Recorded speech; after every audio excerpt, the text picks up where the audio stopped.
Hi guys, welcome back to another episode of the Terriers Talk. This is the 8th weekly review that we've done now. It's the first time we've seen you since the international break. We were planning on doing a Q&A, which we still are planning to do, which we're going to be filming in the next few days. But scheduling, we just couldn't schedule anything in during the international break. We said that we'd do a video if anything major really happened,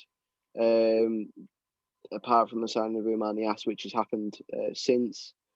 It's a signing that's been known to be happening since pretty much January. And we've probably spoken about him for about half an hour since rumours sparked about him in January. So we didn't really feel like it warranted a half an hour video. But what are both your thoughts on the signing of Rumanias to start us off? It's a promising acquisition. I'm happy with it. I think he's got a wealth of experience. He can score. He can score goals. He's played in the Premier League. It all looked good until he got injured, which is probably just our luck this season. I mean, we've had, I make it 13, 14 first-team players injured this season at different stages of the season, but I just really hope it's nothing too serious and that the scans come back. I think they said it was coming back on Monday, and hopefully it's not to keep him out for too long, because I'm really excited to see him on the pitch.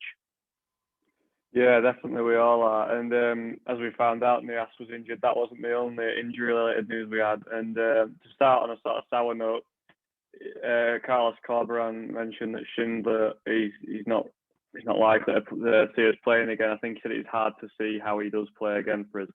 And it's something that I think we have to accept, something that realistically we should have accepted a while ago, but it still hurts that Schindler probably won't play in blue and white again. And that's really tough because he's a modern day legend. I don't think anyone's going to debate that. Obviously, he hasn't played and featured too much this season, whether that's due to injury or whatever, but it's going to be a really sad day when he fairly inevitably does leave. But I think we'll go on from that now, because as I said, it's a bit of a sour note. There was 3 players who are progressing very well, and I'll let Ben talk about those 3. So I mean, it's mainly forward players that are coming back. We've got Rolando Aarons, who picked up a knock that's kept him out for, obviously, I think since February, really. Correct me if I'm wrong there. And also the return of Josh Koroma, which is apparently very soon, which 2 forward players, I think is going to be very, very, very difficult to see kind of who takes roles, as we've got a lot of forwards now. Come last year, we couldn't say that, and we weren't often saying that we've got an abundance of forwards available to us, but now we've got Aarons, Koroma, Sonogo, Campbell. Pip has been playing kind of on the wing as well. Campbell, I don't know if I've mentioned Campbell, but we've got loads of forward-minded players, which is only brilliant news to have, as it just means that Corberán's now got a plethora of options to pick from when choosing his starting 11, and it creates a debate of kind of who starts up front, who starts on the wing, and also the return of Carol Eiting, which I think is an absolutely major piece of news. I think his words were that he's going to come back and do his last piece of rehab with us, which indicates that not only does Eiting want to come back to Huddersfield, but also the fact that how close he actually is, and the fact that we will probably be able to see him by the end of the season, which, like I've said, is brilliant news. Eiting's been a major piece of the puzzle that we've been missing now since December, I think it was. Yeah. So to have him back and to have that kind of player that controls the tempo, it'll be brilliant for us, and I can't wait to be able to say that Carol Eiting is back in blue and white. Yeah, I completely agree. It's going to be very, very refreshing to see him back. I think on that note, there's nothing really more to discuss pre the Brentford game, so we'll go on to the Brentford game. I think there was a lot of I don't know how to phrase it. I think there was not much expectation, because I think it could have gone both ways. I think people know we're very capable of rolling over top 6 sides, but then we can also underperform. But I think today's game was, I think it's a fair result. And it's safe to say that we definitely started in the way that you'd expect a Huddersfield Town side under Carlos Corberán to start. It was very possession based, wasn't it, Jack? Yeah, it was very, very impressive for sort of 20 or so minutes.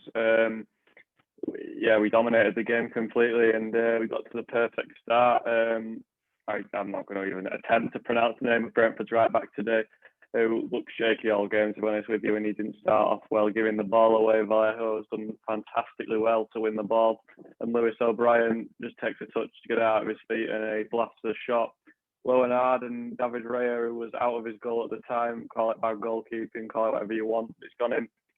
And I think that was testament to how well we started the game. It was really fast, really possession-based, as you say, nice little passing triangles. So it all looked very promising for a while, and we didn't really let Brentford have anything, but it soon came tumbling down, and we let Brentford play how well every Championship fan knows they can play. So, Ben, if you want to talk about sort of the late second half pressure and a couple of interesting calls by the referee.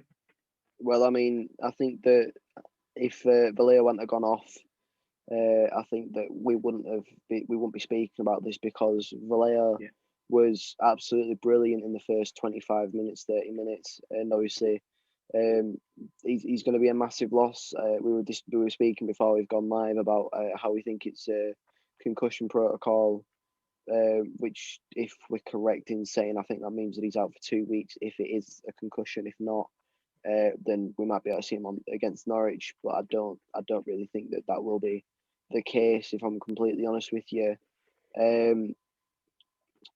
Having Hogg and Vallejo in the same side means that both of them can kind of go forward, and it's two completely different style of attacking when you've got Hogg and Vallejo available to you. Hogg's very kind of close range passes.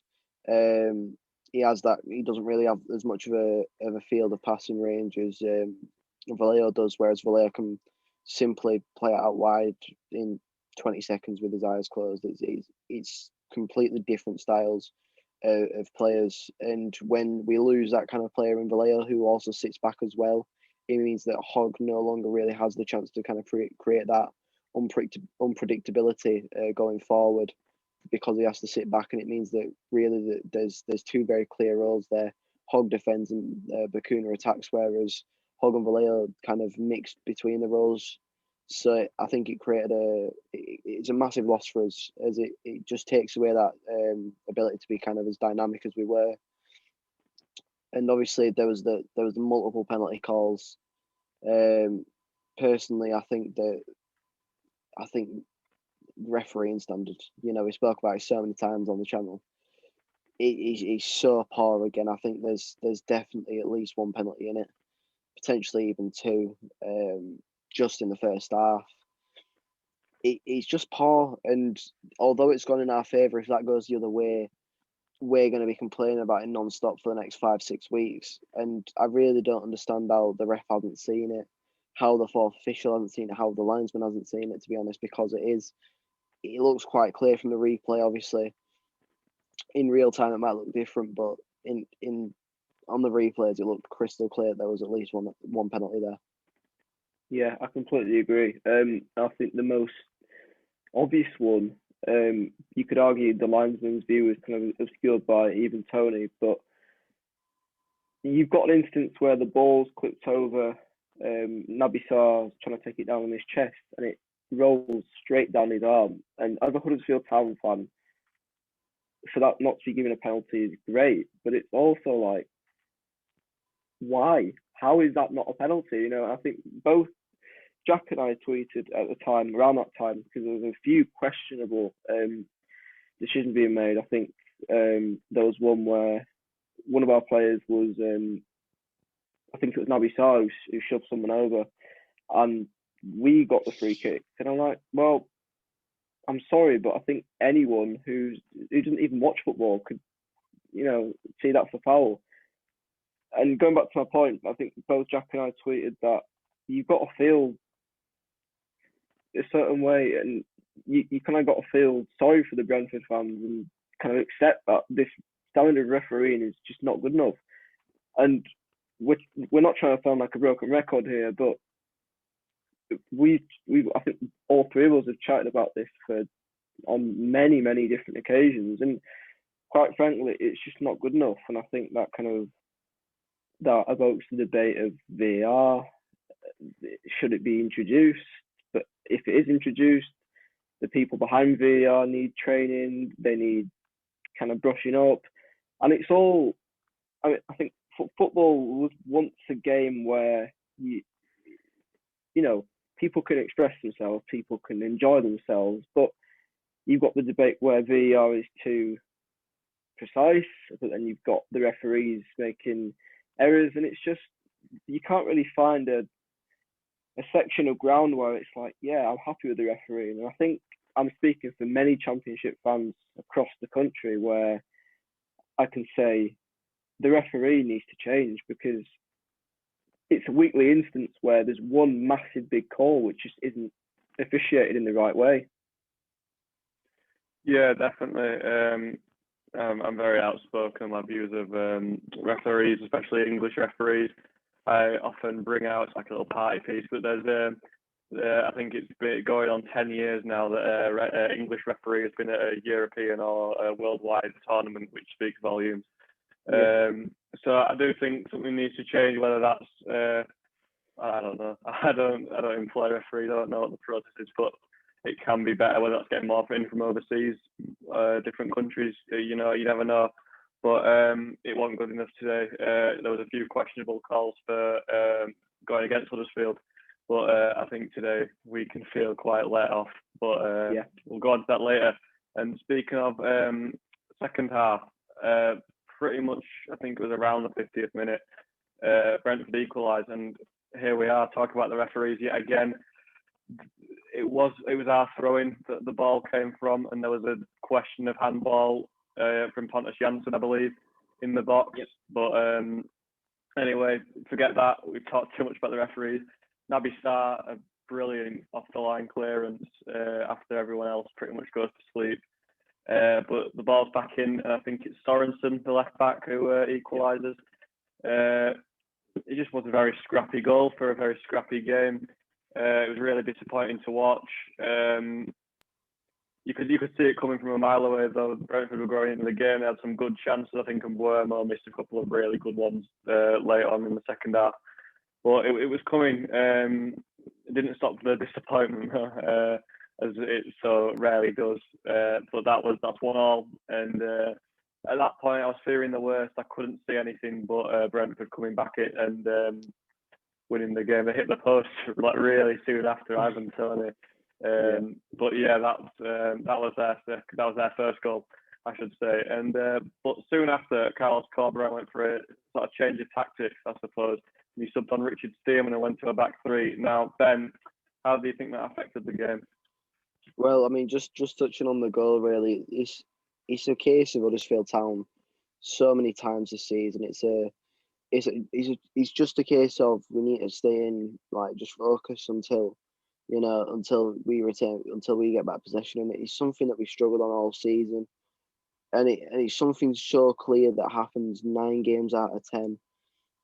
It's a stupid little throw in. It's a daft call. Yes, it should go our way, but we need to kind of focus there. I think there was 4 or 5 players I counted that have put their hands up and gone and complained to the ref. There's 3 players outside the box. I think Hogg's the 4th, and there's another player inside the box.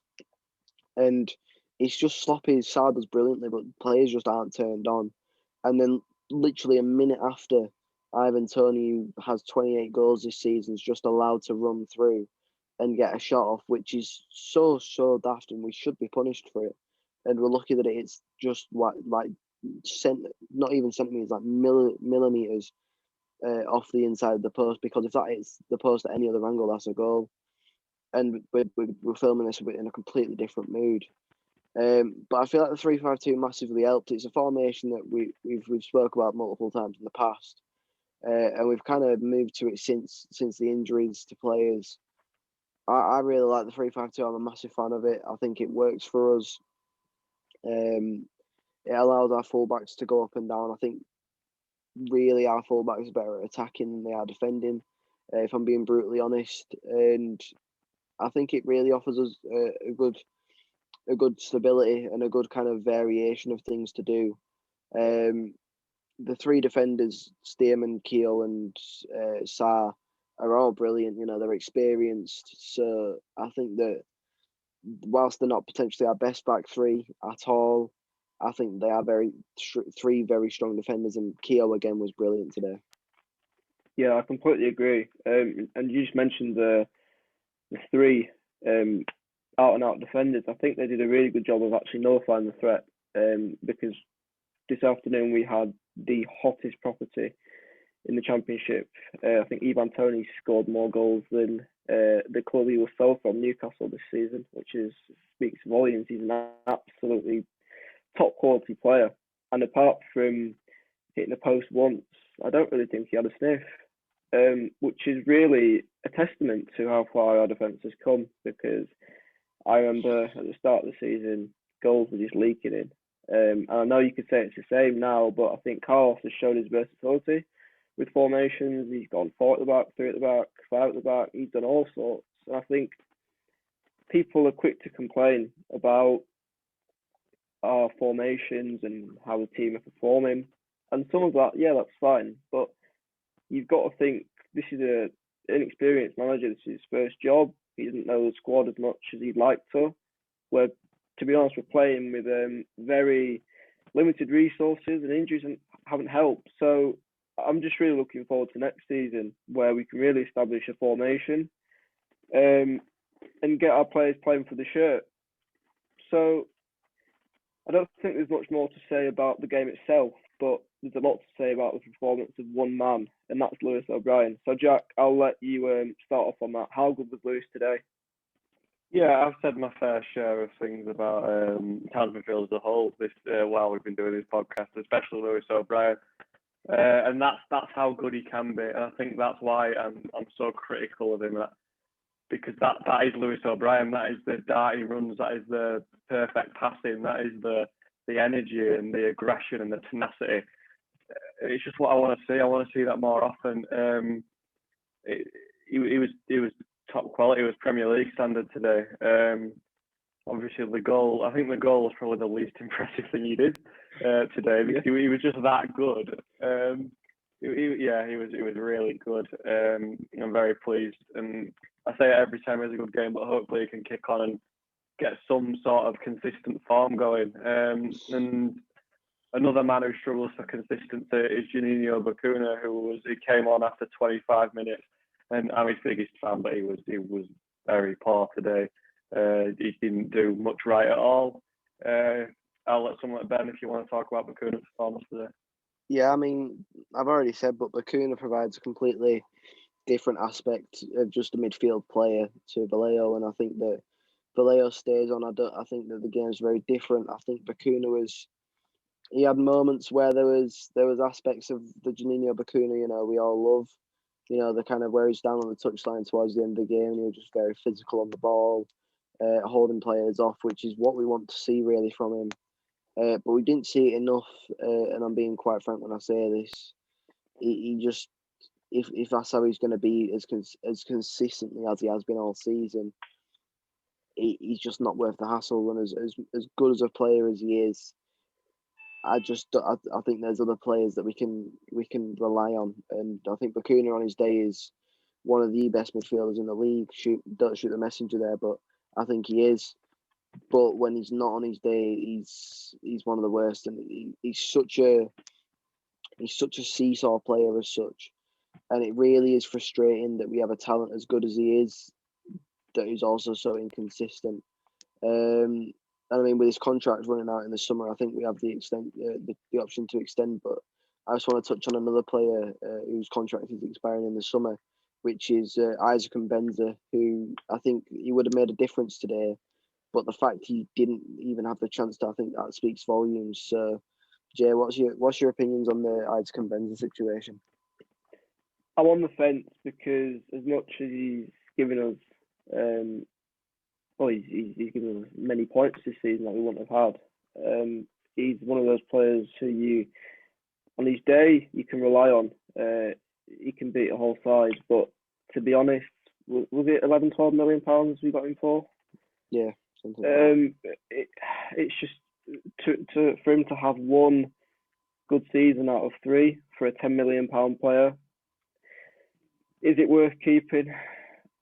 I mean, my heart wants to say yes, but really my head wants to say no, because although we know how much of a quality player he is, I genuinely do think if we get a good amount of money out of him and really carefully and tactically reinvest that money into a smart winger, I think that'll benefit the side. And don't get me wrong, if he does go, and it's looking, I mean, I don't know, but my head says it's looking likely because he's not featuring as much as he was, and there's no real reason for that happening.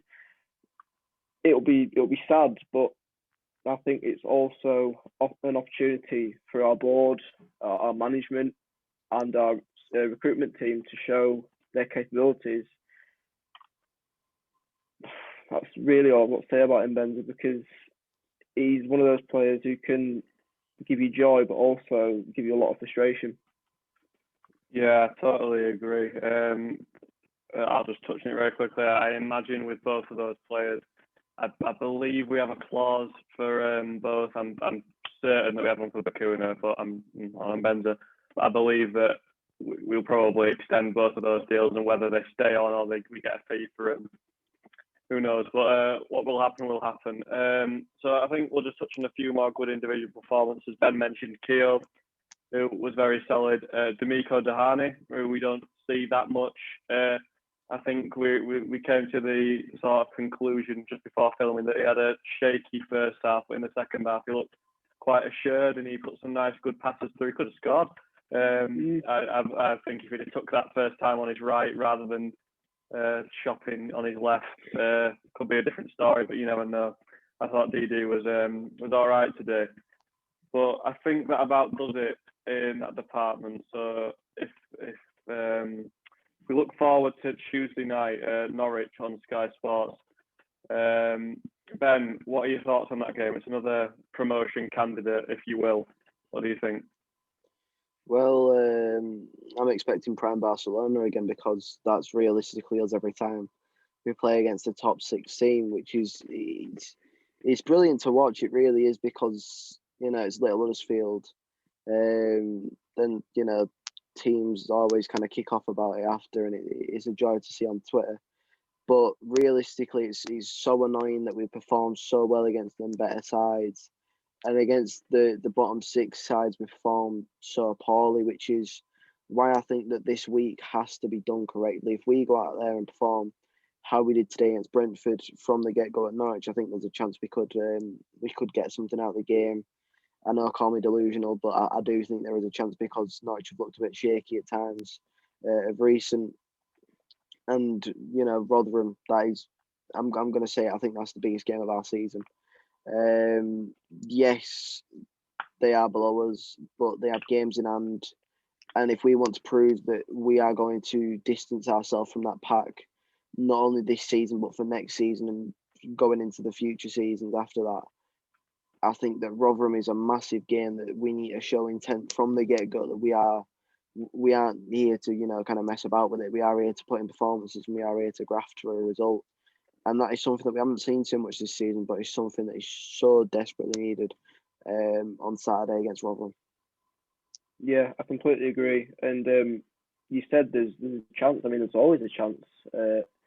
Football's a game where the unpredictable can happen. I mean, you can only look as far as little North Macedonia beating Germany. That just shows that modern miracle really can happen. And that, compared to Huddersfield Town getting something out of Norwich, is nothing. I do believe that if we play to the best of our ability, we can really get something out of this game. And I'm really hopeful, because, as you mentioned before, we really do turn up against big 6 teams, whether that be in the form of 3 points or just general discipline and a bit of promise.